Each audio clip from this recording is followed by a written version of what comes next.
અમદાવાદમાં વરસાદના કારણે અસર વર્તાવા લાગી છે। વાસણા બેરેજના દરવાજા ખોલી દેવામાં આવ્યા। વાસણા બેરેજના 3 દરવાજા ખોલવામાં આવ્યા છે। અખબારનગર અંડરપાસ પણ બંધ કરી દેવામાં આવ્યો છે।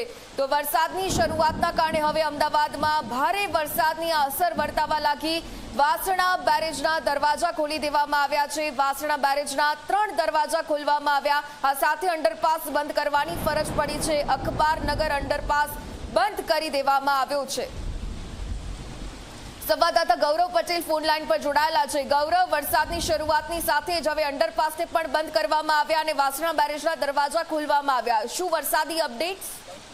હજી વાત કરીએ તો જ્યારે પણ અમદાવાદમાં વરસાદ પડે છે ત્યારે અમદાવાદમાં પાણી ભરાવાની સમસ્યા એકદમ સામાન્ય થઈ ચૂકી છે અને જ્યારે અમદાવાદના પશ્ચિમ વિસ્તારમાં પાણી ભરાય ત્યારે પાણીની ઉતારવા માટે નદી મહત્તમ ભાગ ખાલી કરવી પડતી હોય છે। અત્યારે સવારે 8-9 વાગ્યા પછી જે વરસાદની શરૂઆત થઈ છે તેના પગલે પશ્ચિમ વિસ્તારના મોટાભાગના વિસ્તારમાં લગભગ 2 ઇંચ કરતાં વધારે વરસાદ પડે છે, જેના પગલે પાણી ભરાવાની સમસ્યા સર્જાય છે। આ પાણી જો ઉતારવું હોય તો નદી ખાલી કરવી પડે, જેના ભાગરૂપે જ આગોતરા આયોજન લઈને વાસણા 3 દરવાજા અત્યારે ખોલવામાં આવે છે। મહત્વની વાત છે કે વાસણા બેરેજના 3 દરવાજા ખોલાતા પાણીનું લેવલ નીચું આવતા પશ્ચિમ વિસ્તારમાં જે પાણી ભરાયું છે તે ઉતરવાની શક્યતાઓ જોવાઈ રહી છે। બીજી મહત્વની વાત કે અમદાવાદમાં વરસાદ પડે અને અંડરપાસ બંધ ના થાય એવું ક્યારેય શક્ય બનતું નથી।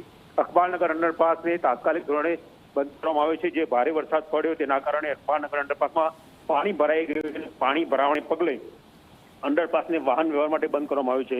છેલ્લા 1 જ કલાકની વાત કરીએ તો બોપલ, સરખેજ સહિતના વિસ્તારમાં 2 ઇંચ કરતાં વધારે વરસાદ ખાબક્યો છે અને જે હાલ પણ વરસાદ ચાલુ છે જોતા પરિસ્થિતિ વધારે વિકટ થાય તો નવાઈ નહીં।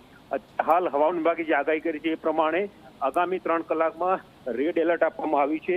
રેડ એલર્ટના જિલ્લાની વાત કરીએ, રેડ એલર્ટના વિસ્તારોની વાત કરીએ તો અલગ અલગ જે અમદાવાદ સહિત મધ્ય ગુજરાત અને પૂર્વ ગુજરાતના જે ભાગો છે ત્યાં એલર્ટ જોવા મળી રહ્યું છે। બરોડા, ભરૂચ, છોટાઉદેપુર, નર્મદા, સુરત, તાપી, નવસારી, ડાંગ, વલસાડ, દમણ, દાદરાનગર અને અમરેલી, ભાવનગરમાં ભારે વરસાદની આગાહી આપવામાં આવી છે।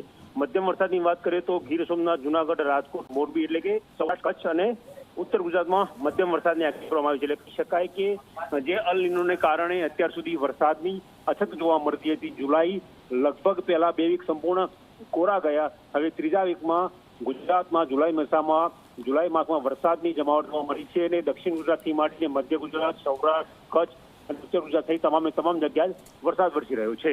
જી બિલકુલથી આભાર તમામ વિગતો સાથે જોડાવા બદલ।